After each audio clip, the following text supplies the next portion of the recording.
this event through a live stream, as well as many, many international viewers who will be following the video feed that can be found live on the startpage.com website. What does privacy mean to us? How do we value our privacy? When Edward Snowden found out about mass surveillance and mass spying, he felt he had no choice. He felt the only thing he could do, he needed to inform the people about it. He valued our privacy so much that he was willing to give up his own comfortable life as well as his freedom for it. And that's why we feel that he is our true privacy hero. You can imagine that when Mr. Snowden accepted our invitation from Startpage to be present here tonight, that we were both thrilled and really honored. I hope that both the movie and the discussion that will take place later on will add to our awareness about what the privacy challenges are in these modern times. I also hope that it will inspire us to actively defend our values and rights. I wish you all a very exciting evening tonight, and now I'd like to introduce you to the moderator of the evening, an excellent journalist and a well-known television broadcaster, Mr. Roderick Velo. Thank you.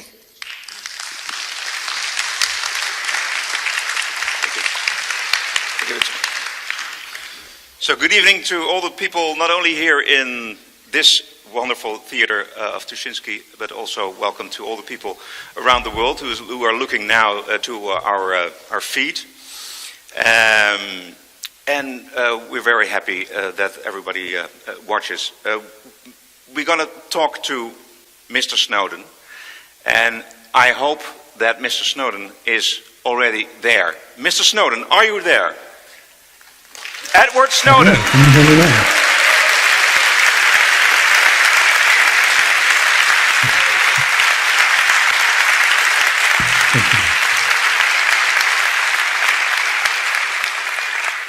Edward Snowden, we are very honored to have you here. We collected a lot of questions from all around the world, from the people here in the audience, and we put them in a couple of subjects, so we're going to start with those questions right away. But first, the movie. Did you saw the movie yourself? I have, yes. Yeah. And was it accurate, do you think? Yeah, so of course it's a drama, so there are a lot of things that have been changed. Things like a number of different officials throughout my life in different positions were sort of translated into one big super. And just for the text, so they know, I'm hearing myself being fed back on the line a little bit. But the thing that I was most concerned about with the film, the question that was really burning in my mind was, would they get the technologies right? Would they get the policies right? Would they get the programs right? And how they're actually affecting our lives. What is mass surveillance? How does it actually work? How does the government justify it and claim that these things are not only legal, but are actually right? In this context, the movie is actually surprisingly accurate for a drama. And that was something that left me with a good feeling. Yeah. Did you have a lot of contact with Oliver Stone for the movie? Yeah, he came out several times and we spoke. I was able to meet with the lead actor as well, Joseph Gordon-Levitt, who was a wonderful guy. He's so warm, so charming. And, you know, I thought we were just going to sort of talk about how things were, you know, what his focus was, talk maybe a little bit about the politics behind how this all fit together and how this came to be.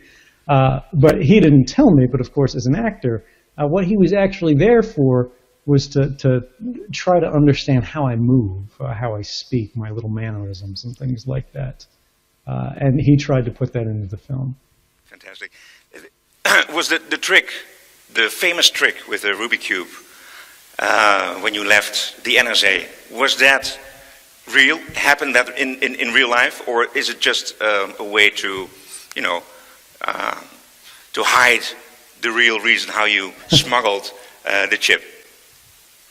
Sure. So I have to be careful in answering this because there is still an ongoing FBI investigation into me. My country's government considers me to be a fugitive. So I'll say this carefully, but what Oliver Stone has said previously is that this is a device for the film because no one knows what really happened. But what I can say about in real life is I did give, prior to leaving Hawaii, everyone in my office a gift of a Rubik's Cube. So there are many, many Rubik's Cubes going in and coming out of these offices past the guards all the time. And that's about as far as I can go. On this way, like this. Yeah, well, yeah, the security wasn't quite so hardcore as they show in the film, but yeah, people did carry cubes. Of course, we're going to ask you some questions about the new president-elect, Donald Trump. And the first question is from someone you probably absolutely know. It's Phil Zimmerman. He's the inventor of the encrypted email. Phil, can you come on the stage?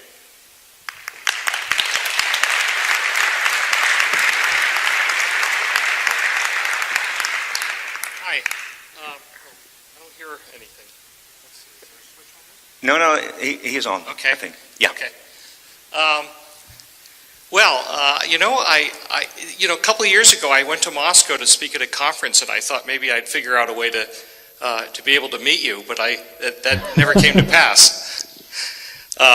You know, I saw Citizen 4, and I saw that, you know, as you were attempting to connect with Glenn Greenwald with PGP, and he couldn't be bothered to learn how to use PGP, my impression was, go find another journalist.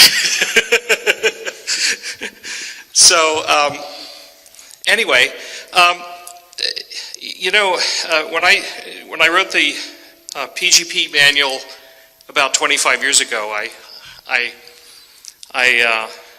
described in there the idea of that if we build a surveillance infrastructure like we seem to be doing, that it could be used by a future government that could be elected in a democratic election that could use it for their whatever evil purposes they might have. And I did the same thing in some Senate testimony in 1996. And, you know, I talk about that sometimes in a democracy, bad people can be elected.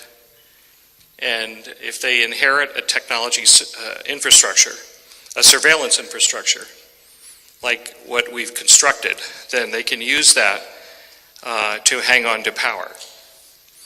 And I see that you made that point pretty clear in this story here. We now see that Trump will have a great deal of influence over what the NSA can do. Do you have any thoughts on that you'd like to elucidate on? Yeah, so there's a number of things. First off, for people in the audience who may not be so familiar with Mr. Zimmerman's work, PGP is one of the original encryption schemes for email that I used in my original contact with the journalists. It's fair to say that the NSA revelations could not have happened in the way they did in 2013 without this man's work. So I have to say thank you very much for everything you've done, not just for myself, but for the world. But going on to the broader question here, I try not to look at this as a question of a single election or a single president or even a single government, right? Because we see these things, these threats coming across borders. We see the same thing happening in Russia. They've got this new surveillance law called the Yarovaya package. Russians call it the Big Brother law. In China, on the day of the election, the news was talking about how the Chinese had just passed a new mass surveillance law, and they got away with practically no criticism from the international community because they were clever enough to say that they had modeled it on the United States' own surveillance laws. And because our last two presidential administrations had been saying that these powers were so necessary, they were so valuable, and they didn't hurt anybody, now suddenly they can't criticize these other governments for doing the same thing. But this is a problem. Because even if you think, all right, well, you know, we want government to have authority and powers to be able to perform its legitimate tasks of securing the nation, of protecting our communities, of investigating crimes, right? But how is this done, and where do they depart from this model? When do they start creating exceptions to what we have in the United States, our Fourth Amendment, which is an individual's right to privacy, where they say the government can't interfere in your communications, they can't arbitrarily investigate your home or take your letters or your emails, either collecting them or reading them, without going to a court and getting a warrant. But we have to recognize that even that barrier, the warrant requirement, the involvement of courts, doesn't mean the same thing in every country. If you say, well, mass surveillance is fine as long as the court's involved, Kim Jong-un in North Korea will go, oh, this is fabulous, because you know what? I have courts too. And they'll be happy to sign anything I put in front of them. And this is really something that we need to remember, is we are never farther than a single election away from a change in government, from a change in policy, from a change in the way the powers that we have constructed into a system are used. And so what we need to start thinking about now is not how do we defend against a President Donald Trump, but how do we defend the rights of everyone, everywhere, without regard to jurisdictions, without regard to the borders. We have this tremendous fabric of technology that we've enveloped the earth with. This internet that creates bonds of fraternity between people who don't even share the same language. But this fabric of communications that was intended to empower citizens and individuals of communities and families is increasingly being used to disempower them. Internet service providers, phone companies, governments, and other corporations are beginning to spy on these things. They're lifting up that fabric to look at the lives underneath, whether it is for the purpose of profit, or whether it's for the purpose of power, or whether it's for, in some cases, legitimate purposes. But we have to think for ourselves, what if we start weaving this fabric in a slightly different way? What if we start changing that dynamic mechanism that we face in the status quo today, which means when you pick up your phone and you make a call to your mother, your sister, your husband, your wife, that call is transiting that global network electronically naked. Anybody can look at it, anybody can listen to it, anybody can read it. What if we change that so that it's protected by default? Every communication, every transaction you engage with is protected. And you don't have to take some activity. You don't have to teach a journalist how to use this sophisticated encryption program, even if it is 20 years old, and you hope that people should be able to get to use it at this point. Instead, we made this fabric work not just for Americans, not just for people in the Netherlands, but for the whole world. If suddenly we could not just support the human rights of people in Germany, France, Brazil, Iran, Russia, China, and America, we could enforce them. We could guarantee them through our technology. And I think this election reminds us that that capability is within our reach today. And we have not just the right to try, but the duty. I've devoted my career to trying to create that capability. End-to-end secure telephony is what I've been focused on in the last 12 years or so. I had the impression that you might have used something that I made for that too. we went through a lot of trouble to wipe out our email encryption service on the same day that LavaBit did, for what we thought was probably for the same reason. I hope that that was I hope that that helped. Edward Snowden, are you still there? Yes. I am. Can you hear me? Have we lost? Yeah. No, I can hear we you. had a connection. Yeah. Okay. Thank you very much, Ralph Zimmerman. Thank you so much for everything you've done.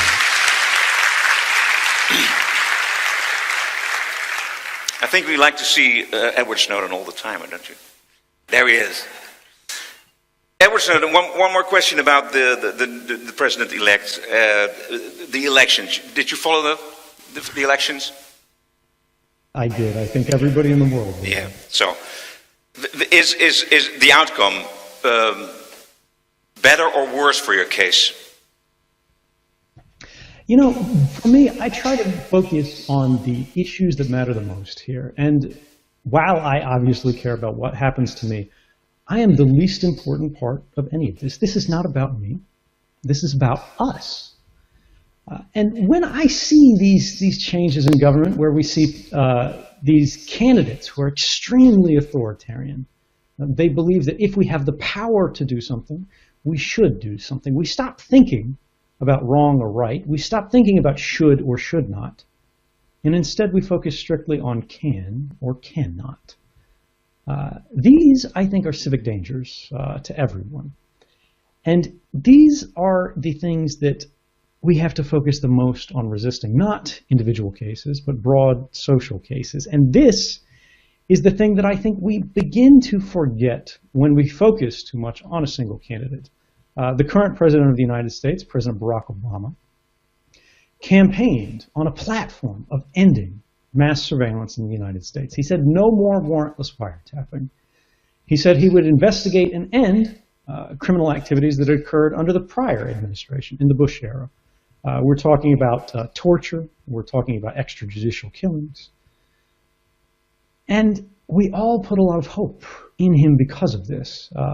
Not just people in my country, not just myself, but people in Europe and elsewhere around the world. It was a moment where we believed that because the right person got into office, everything would change. But unfortunately, once he took that office, we saw that he didn't actually fulfill those campaign promises. Guantanamo Bay, the secret prison in Cuba, which he had promised to close on the first day of his presidency, is still open and likely will be on the last day of his presidency.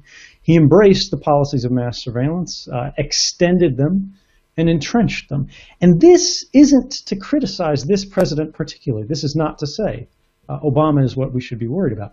This is to talk about a broader point, which is we should be cautious about putting too much faith or fear in the work of elected officials. At the end of the day, this is just a president. If we want to build or live or enjoy the fruits of a better world, if we want to make sure that the rights that we have encoded into our laws are actually reliable, that we live with them and pass them to our children, this will never be the work of politicians. This can only be the work of the people, of the population, because politicians do not simply do what they think is best. They do what they think people want to hear. They do what they think will gain them support. And ultimately, if we want to see a change, we must force it through ourselves. If we want to have a better world, we can't hope for an Obama, and we should not fear a Donald Trump. Rather, we should build it ourselves.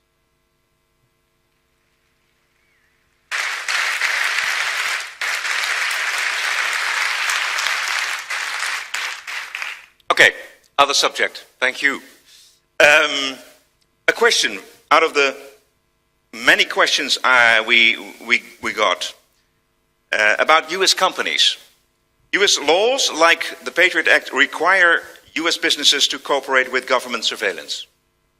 Can we trust U.S. corporations with sensitive information like our email? Or should we prefer non-U.S. companies? I'm not sure if this is a serious question. It is. But I'll answer it as if it were. We have seen real problems with that. There was quite recently, in the wake of June 2013, President Obama going throughout Europe and saying, these newspaper stories that you've heard about all the spying, they're not very well understood. It doesn't mean what you think. The NSA isn't simply rifling through your emails. Mass surveillance doesn't really exist. These are targeted programs. We're only looking for specific people. And yet, only the beginning of last month, October of 2016, we found that one of the largest email service providers in the United States had secretly gone beyond what the law required, and the law does require a lot of these companies, to scan on behalf of the U.S. intelligence community the emails of all of their customers as they come or go for particular pieces of information that were provided by U.S. spy agencies. Now, the question that you should be asking yourself is not, should I trust U.S. companies, which it's clear, unfortunately in many cases, they can't be trusted, but can you trust your own? Are countries in the Netherlands any better? Are companies in Germany better? And unfortunately, we see a march of these kind of laws sweeping across Europe right now and more broadly the world. The United Kingdom is in the midst of passing the most extreme surveillance measure in the history of any Western society right now, called the Investigatory Powers Bill, which legitimizes and entrenches mass surveillance in a way that would be unacceptable even in the United States, where we've grown quite comfortable with many of these programs. The Netherlands has similar policies. Norway is debating one right now. Germany claimed to pass a reform package quite recently that actually wasn't a reform package. Instead, it legitimized some of the unlawful programs that occurred before. And what we need to start thinking about is, rather than can we trust any company generally, can we start finding specific, particularized companies that can be trusted? Can we look to business models and business practices of particular institutions, corporations that see you as their primary customer, as seeing you as the one to which they owe the greatest loyalty, rather than to some government, whether it's your own or some foreign government or any other place? And can they prove that this is a relationship that you should trust through their application of technology? I'll simplify this just by demonstrating what I mean in a simpler way. In the midst of that same Yahoo case, we saw there was another telecommunications provider in the United States. This is also October, around the same day. This is an app called Signal, used for sending text messages on your phone or making calls that are encrypted, that are protected, that are electronically clothed. They're armored, like we discussed earlier, as they transit the hostile internet. And the FBI used these laws to go after this company. But rather than doing what Yahoo did and simply giving the government far more than what they asked for, they went to the American Civil Liberties Union, the largest civil rights organization in the United States, and they said, what can we do? And the ACLU said, well, you have to help the government as the law requires, but only what the law requires. And Signal said, well, can we fight this gag order? That meant we couldn't tell our customers what was going on. We couldn't tell the public how the government was trying to use our service for the purposes of gathering secret intelligence. And they won. And when they revealed what they actually turned over to the government, it was only this. These black bars are the entirety of the information that they turned over, which are only the phone numbers of the accounts that had been registered with the service, which the government already had. Because the government was saying, hey, pull all the records you have on this phone number.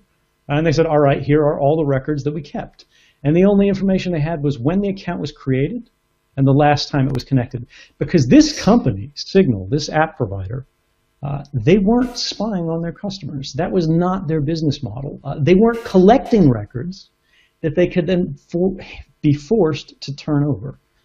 This is very similar to previous times in history when companies had collected a lot of information, but then there were changes, more militarized societies that came over, and then they had to hand over these vast databases of information that were used for the purposes of persecution. We should never enter that kind of world again.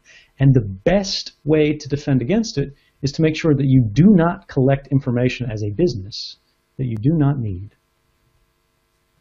how do you think the awareness of the public is growing or fading already since 2013, since your actions? Yeah, I mean, it's natural for these things to sort of fade. People don't remember exactly what happened. Many people didn't see the original stories at all. When we go through the kind of things that were demonstrated in 2013, many of you have probably heard of the PRISM program. You've seen it in the film. You know the largest internet companies in the world voluntarily joined this program. You may have also heard about upstream communications, where rather than going to the internet companies themselves, they went to the phone companies. They went to sort of these fiber optic networks that tie the European continent to the American continent, and instead just listened to everything. But you might not have heard of other programs where the NSA was spying on the pornography viewing habits of individuals that they considered to have radical political beliefs. These were Islamists, to be fair, but these were individuals that the NSA's own top secret documents said they did not suspect of violence, and they did not suspect to be actually tied to terrorist activity. They just didn't like their politics. The United Kingdom was collecting images from people's webcams. If you happened to use Yahoo Messenger some years ago when that was a popular thing, the camera that was in your bedroom, they were collecting an image from every 5 minutes, and they were storing it permanently. In Australia, the same infrastructure that the United States government had built, the technology that we had developed and shared, they were using to identify the sources of journalists who had written reports that they considered critical. Programs that had been justified on the basis of national security, that they said were going to be used strictly for counterterrorism purposes, had instead been used to target U.S. lawyers, which is actually a violation of law. And not because they thought these lawyers had some special intelligence that would save lives, but rather because they were negotiating a trade deal with Indonesia over the price of shrimp and clove cigarettes. These things will fade, but there is one thing that we should remember. When we look at the investigation into the effectiveness of these programs, the U.S. government's own staff, right? These are not sort of liberal reformers. These are not people who want to see an open society. This board was comprised of individuals such as the former deputy director of the Central Intelligence Agency, Michael Morrell. And they found that this kind of mass surveillance that had been justified on the basis of countering terrorism had actually never been useful in that context. It had never stopped a single terrorist plot, and it had never made, and this is the government's words, a quote, a concrete difference in the outcome of any terrorism investigation. These programs were never about terrorism. They were about economic espionage, they were about diplomatic manipulation, they were about social influence, they're about power. And that's what espionage has always been about. Countering terrorism is not an intelligence activity in the traditional sense. That is a police activity. And when we hear people, when we hear spies, when we hear politicians saying, give up your rights to allow us to create these intelligence infrastructures of extraordinary powers because terrorists exist in the world, you should remember that there have always been terrorists in the past. We have always been able to counter them effectively. And we did this through the traditional means of police work and investigation that have always been effective in the past. Why are we proposing to throw away all of the rights that people fought and died to establish over centuries of human civilization for programs that even the U.S. government says were never effective? Okay.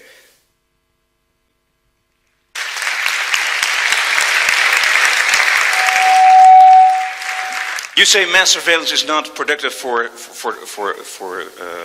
attacking terrorist attacks, but intelligence services need some information, a lot of information, to protect the people, they say, and we believe. So, what kind of information and what kind of programs need intelligence services to protect us from bombings like in Boston, like in Paris, like in Brussels? If mass surveillance is not appropriate. Yeah, this is an excellent question because when we look at the Boston Marathon bombings, for example, this was during the height of American mass surveillance. This was before anybody knew it existed, before it had hit the newspapers. And they were collecting the phone calls of everyone. They were collecting the internet activities of, people indiscriminately, just in case they were useful. And it did not stop this attack. And it did not stop this attack even though we had been specifically warned by foreign intelligence services that these individuals were associated with terrorism. Much the same in Brussels. Now, we had known about mass surveillance in a broad sense here. But in the Brussels attacks, Belgium had been warned, by the Turks in this case, that some of these individuals were associated with terrorism. So it begs the question, why did mass surveillance fail to catch these individuals? It's not because they used encryption. It's not because they were particularly skillful. It's not because they were just so clever. It's because when you collect everything, the communications of everyone in a nation, you understand nothing. You get drowned in so much information that you can't find what's actually relevant. If you use traditional means of investigation, gathering indicators, tips from, for example, these foreign intelligence services, you take them to a court, you go to a judge, you say, look, we have some evidence this person has ties to terrorism. We would like a warrant for our police to sneak into their homes, to place a camera, to tap a phone, to follow them as they go through their activities in the day, as we always have for decades at this point. You can watch specifically the individuals who exhibit indications of actually threatening behavior, and then you can catch them in the act. And these are the cases where we have seen it happen. In recent Canadian attacks that have been thwarted, it was not due to mass surveillance, but it was because of the fact that they watched specifically the individuals who they had been tipped off did have these activities, often by members of their family or by their communities, and they watched them. And then when suddenly they collect weapons, they call a taxi cab, and they try to go to a train station, the police are already there, ready to make the arrest and ready to thwart the attack, and it actually works. The distinction that I want to make here in simple terms, because I know that's a little bit broad, is what people in civil society, what I protest most strongly, is mass surveillance, indiscriminate surveillance where they're watching everyone, targeted surveillance that's backed by a court where police have shown, look, this individual is more likely than not to be a criminal. We're asking for a warrant to investigate their activities for a period of time in a very intrusive way, but in a very targeted way. We're only watching this individual. We know it is effective because it has been in the past. And we know that this is the least intrusive means of achieving these investigative goals without destroying the rights of everyone else in a free society. So, yeah. So you say mass surveillance isn't necessary for counter-terror attacks? That's correct, but let's presume it were. Let's presume it were effective. Would we want it anyway? The challenge here is if we create a government that is so powerful, a structure that is so omniscient, it knows everything that everyone's doing at every time, it can enforce the law perfectly. No one can steal a loaf of bread, no one can speed, no one can commit a terrorist act, no one can murder. A lot of people would say that's fabulous, it's the end of crime, and it's true. But that may not be as unmitigated a good as it seems at first glance. Because when we think about social progress, when we think about the advance of human rights, when we think about the abolition of slavery, when we think about marriage equality, when we think about the prohibition of drugs or certain kinds of alcohol in the past, prohibition of certain types of religious worship, all of these movements were criminal activities in the beginning. Even if it's the enfranchisement of women, allowing them to vote. If government simply says the laws on the books can be enforced, and they will be enforced, and we will use the full extent of our powers to ensure that is the case, what they're doing is they're halting progress at this moment in time and saying we have gone far enough, And no one can transgress against the status quo, even for a good reason. No one can organize to change the law. If to do so, they have to love someone in a way that's not approved. They have to worship in a way that's not popular. They have to do any activity that has not been explicitly authorized in advance by the government. I do not see that as a bright future. In fact, I see it as a very dark one.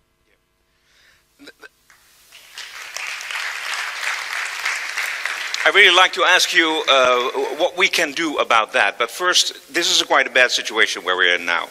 But I want to make it worse, because I have a question about the way, let's see, where have I the question? Yeah, the technology develops enormously. Everybody can buy the software to spy on one another. So how can we stop Big Brother before we going paranoid? Yeah, so this is a very complex technical question, and I'm very comfortable saying that as of today, we don't have an answer. We have ideas, we have directions for research, but this is not a solved problem. And for the young people in the audience, this is a problem that you could solve. What we're seeing today is the atomic moment of computer science. We're living through it. What nuclear physics had in the last century, we are seeing for this discipline, computer science, today in our lifetimes. Technologies that we expected to be a benefit for all of mankind are being subverted. They're being corrupted in subtle ways to work contrary to those purposes. And we have to find a way today to change that direction and make it serve humanity rather than master humanity. And the ideas that we're looking at here are for simple methods to do things that we've never really considered before. For example, encryption, as we've talked about before, protects what you said on a phone call as it crosses the internet. It protects what was written in a text message. It protects your picture so no one can see it if you share a photograph with someone. But it does not disguise the fact that you sent a photograph or made a phone call or made a purchase or visited a website or necessarily bought this book from a bookseller online. And these things on their own can be very dangerous. These types of activities are called metadata, right? And these communications, or these records about your activity, even encrypted communications, are private activity records, right? But they have no meaningful legal protections today. So even governments in countries that aren't so bad about mass surveillance, even in the Netherlands, for example, the metadata of your activities can often be collected even without the involvement of a court. And this means you can create perfect records of private lives without ever reading what was actually said in the message. The way to change this is we have to find ways to protect not only the content of the communication in that text message or phone call, but to disguise the fact that the communication ever happened at all. The fact that this phone called this phone should be invisible to the vast majority. Will that happen one day? Is there a technical possibility there is, perhaps, or not? We have seen methods of disguising this already. There's what's called the Tor protocol, which is a method of what's called a mixed routing network. It's not perfect, and in fact, it cannot protect against the full cooperation of all of these governments on Earth because they can just trade the different parts they see. But what it does is instead of sending your communications from here to here, this computer to this computer, it sort of bounces them around the world in a lot of jurisdictions. So you can't see the direct relationship. But this is very crude. This is like inventing the very first wheel, which is kind of a rock that sort of rolls, but not in a very effective manner.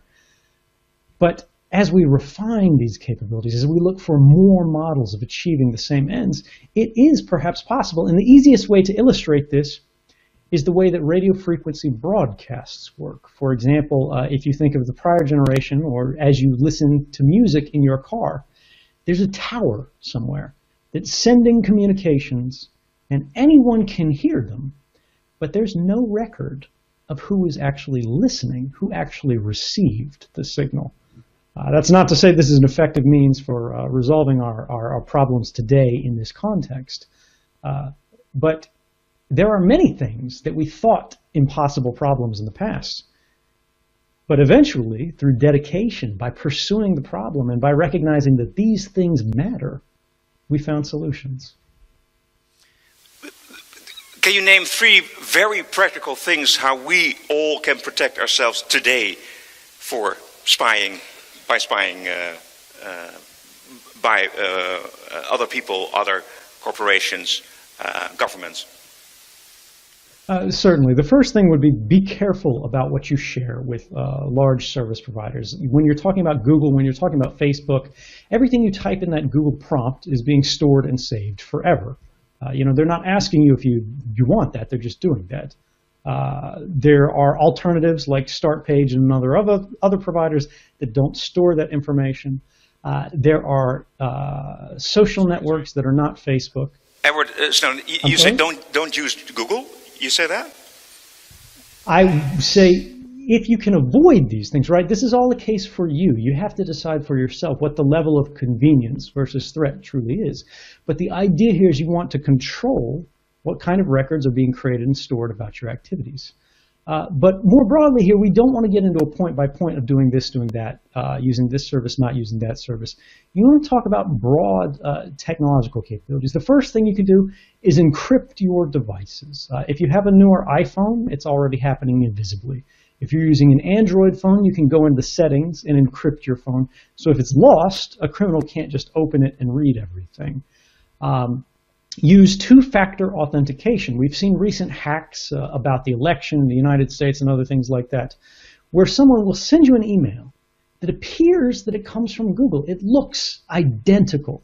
So you click it, you type in your password, and now someone else has gained access to your account. There's something called two-factor authentication, which you could use for if you do use Google, for example, your Gmail account, that will require something like another code that comes from a token where you just tap it on your phone and it gives you a code that you can enter. So if someone does this to you, you won't be affected by it, or it sends you a text message. There are many things you can do. Use Signal, that kind of application for protecting your text messages, for protecting your phone calls. Use Tor when you're browsing on the internet. The Tor browser won't give you perfect security, but you will be far safer than if you were using a normal Internet Explorer or Chrome or Firefox browser. And these kind of things lead us to a larger point, which is you as an individual should not have to do this. You should not have to make these decisions. You should not have to study to be safe using the devices that you rely upon every day. And this means you have to be political. You have to talk about these things. You have to recognize, right, that when somebody says, don't worry about this, it doesn't matter. If you have nothing to hide, you have nothing to fear, they're misleading you, they're deceiving you, they're disempowering you. Because privacy isn't about something to hide, it's about something to protect. Privacy is the right to the self, right? Privacy is the right to a free mind. Privacy is the foundation of all other rights. Freedom of speech doesn't mean very much if you can't try out in a safe space among friends without the judgment of this external society what it is that you actually think and figure, is this a good idea, is this a bad idea? Freedom of religion, the same thing. You either inherit a religion or you accept it from the state, but you don't know what it is for yourself that you actually believe in and who you want to become unless you have that protected space. And moreover, right, privacy is not intended for the majority. That's not where it derives its value from. Politicians don't need privacy. They're already powerful. They can already defend themselves.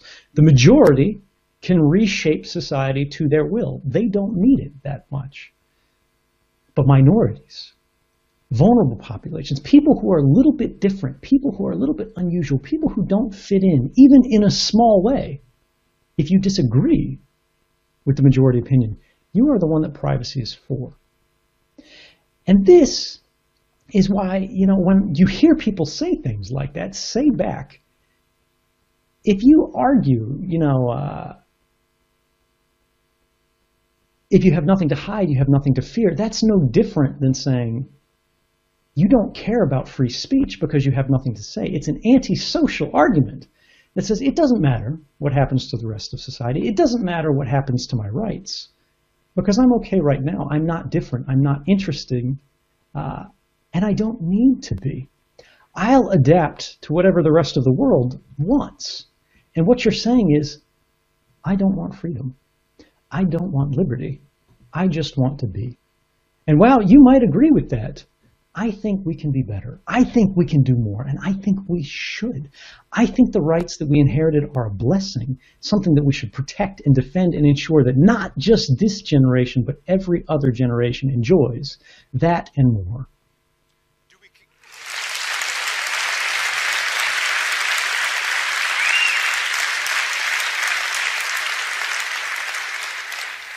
Do we care enough today? I think we do. I think the fact that we have so many people in this room, I think the fact that we have so many people joining us throughout the internet, I think the fact that we have so many people talking about this election and its implications for the world says that people do care. The difference is many people have been convinced that there's nothing they can do about it. It's not that we don't care, it's that we feel disempowered. It's not that, people think, Donald Trump is the greatest person in the United States. It's the fact that maybe they did not prefer the other option. And this is a challenge. We should never be asked as a society to pick between one or the other. Do you want this or that? We need to work cooperatively. We need to work together to build institutions that don't think about candidates, that don't think about a choice of bad options, but instead give us a world that we design, that we build, that we realize step by step, right? You don't just inherit the past and expect it to continue. You don't just elect a politician with a vote, or if you disagree, if you're in the minority, or in the case of the United States, Hillary Clinton won the popular vote, but somehow she didn't end up being president. That one's still to be explained. The challenge here is that does not end the extent of your involvement. You are more than a vote. You are more than a check in a box.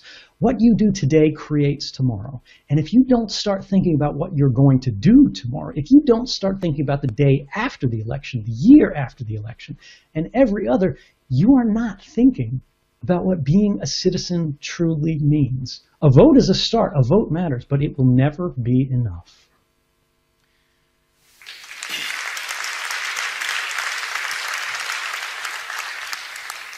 I want to talk a moment about your own privacy and freedom at the moment. You said to BBC Panorama, and you said it...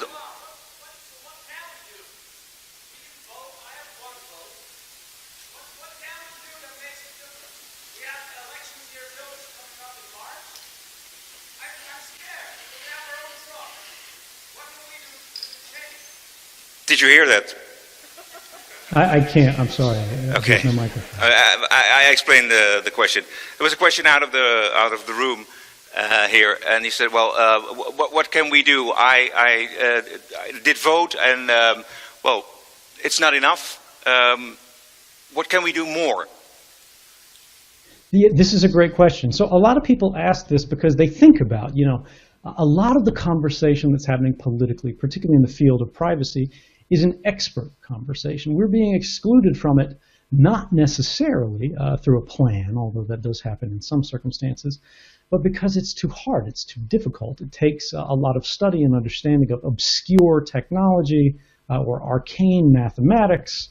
And then, of course, the politicians don't listen to the experts at all and just do their own thing. How do we ensure we have a say? And the idea here is you can't be expected to dedicate all of this time, all of this study, to every single issue on Earth. What you can do is that you say you care. You can talk to your family. You can talk to your community to raise awareness of things. And then you can act to make sure that those people who are experts have the ability, they have the platform, they have the resources, they have the support to actually achieve it. If you don't have the time to protest, support an organization that will. Send money to a group that has a history of standing up for civil liberties. Send money to groups that will actually sue governments to enforce the law. And when the law fails, when we find out that the law is not enough, that the law is only the smallest guarantee of our rights, support technology, corporations, groups, and individuals who are trying to enforce your rights directly through science, through math, through technology, to ensure that any government, anywhere, must respect your rights, because no amount of violence, no amount of military force will ever solve a math problem. Does that answer your question? Okay, plenty to do though, so. Now I want to ask you some questions about your own privacy and your own freedom at the moment. You said in a BBC documentary, in an interview, and also in the movie we saw, you are willing to go back to the United States to stand trial and to go to jail. What do you want in return for that? Yeah, I've made it clear from the very beginning that I only have a single condition, and that's that I receive a fair trial. Now, what does that mean? That means being able to tell the jury why it is that you did what you did, and for them to decide, is this man truly guilty in a way that he should be sent to prison, or was this the right thing to do? And this is why we have jury trials. But the United States government charged me under very specific laws that are quite unusual in the United States, specifically to prohibit me being able to speak to a jury and tell them why it is that I did what I did. This, of course, is called the Espionage Act, a law that was intended to be used for people working as foreign spies. But they have used it increasingly against journalists in recent history and their sources in a way that's unprecedented. James Risen, one of the most famous reporters of the New York Times, called the current president's war on whistleblowers a policy that makes him the greatest enemy of press freedom in a generation. And it's not just him. This is not an isolated case. The executive editor of the New York Times, which is the largest newspaper in the United States, which is a very liberal, very pro-Obama newspaper. These aren't sort of radical critics or anything like that. They said that the Obama White House is the most secretive they've ever dealt with. When I asked the government this, and I said, look, as long as you let me talk to a jury, I'll come back. Let's have this. Let's have the people decide. They sent back a letter saying, we promise we will not torture you. And, while that is a start, I think we can do better than that, and I think we should. Yeah.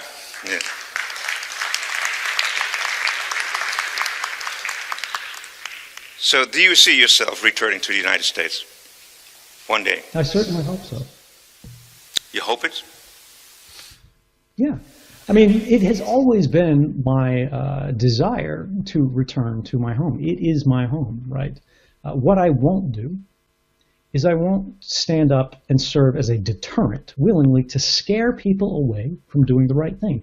If people work in government and they see criminal activities occurring, and they say something about it, that should not itself be a crime. And I want to be clear that this is exactly what happened. Before I came forward 4 months prior, the Supreme Court of the United States was asked by these civil liberties organizations to rule on the lawfulness of these surveillance activities. And they said, it's very interesting, but we can't, because we can't prove that it actually happened, or you can't prove that it happened, and the government said it's a secret. But after I came forward, the same courts found that, in fact, the NSA's activities had broken the law. They had done so for more than a decade. They were likely unconstitutional. The president himself signed reforms into law. The United Nations found that these programs were a violation of human rights. The European Union passed a resolution saying that whistleblowers should be protected from this kind of political persecution.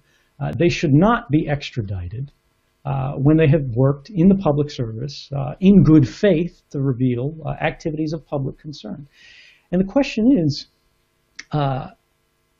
is there a reason that you think I should not be hopeful? I think despite the challenges that we have in the United States, despite changes in government, despite some of the very concerning statements made by our new president-elect, this is a nation that will strive to get better. This is a dark moment in our nation's history, but it is not the end of history. And if we work together, we can build something better, and we can enjoy a more free and more liberal society that benefits everyone, and prove once and for all that America has a greater commitment to justice than it does simply to the law. The new president-elect gets along a bit better with Putin than Clinton. Do you feel any anxiety, any fear, perhaps, that Trump will be the new president of the United States because of his good relationships with Putin? I don't worry about it. It's possible, right? It would be crazy to dismiss the idea of this guy who presents himself as a big deal maker of trying to make a deal. Now, the president of Russia has previously said on camera that the people of Russia consider me a human rights defender. And regardless of the position that we have on Russian politics, which obviously have a lot of problems, they said Russia is not a country that extradites human rights defenders. But let's say that weren't true. Let's say some kind of deal was made. Let's say all of that turned around and I was sent away. If I was worried about safety, if that's the security and the future of sort of myself was all that I cared about, I would still be in Hawaii. I never expected it to make it out of Hawaii when I came forward in June of 2013. The fact that I ever did still surprises me today. But the bottom line is this: I'm comfortable with the choices that I made. I'm proud of the choices that I made. I think I did the right thing. And wow, you know, I can't predict what the future looks like. I don't know what's going to happen tomorrow. I can be comfortable with the way that I've lived to today. And no matter what happens, right? If there's a drone strike that comes tomorrow, if, you know, they put together some operation, I slip and fall down the stairs, that's something that won't change. I think as long as we do our best to live in accordance with our values, we don't have to worry about what happens tomorrow, because today is enough.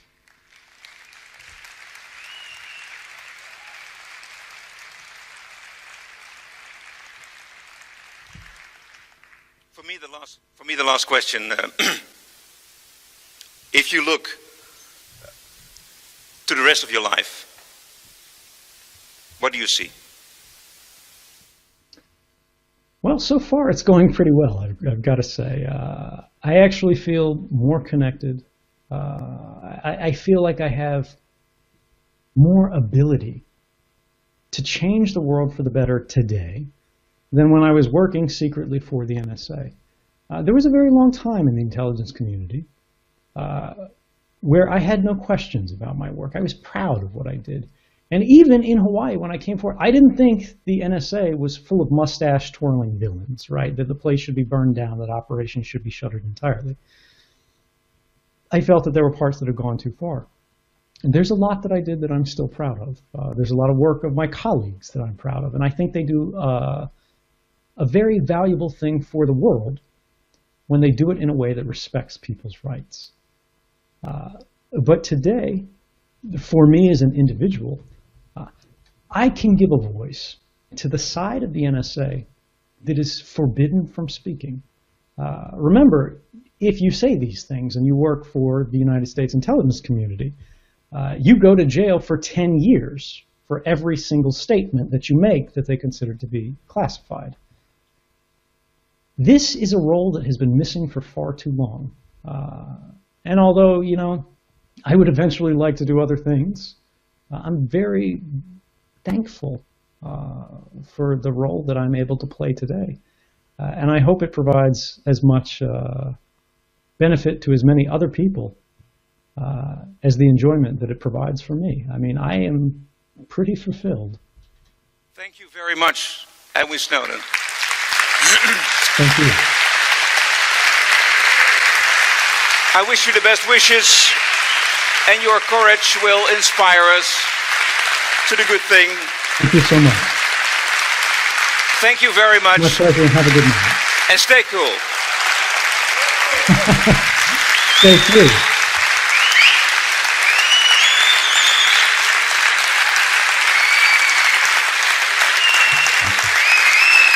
Good night.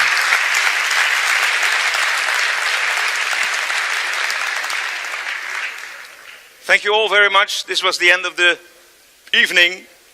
On behalf of startpage.com, who made this discussion and this conversation possible,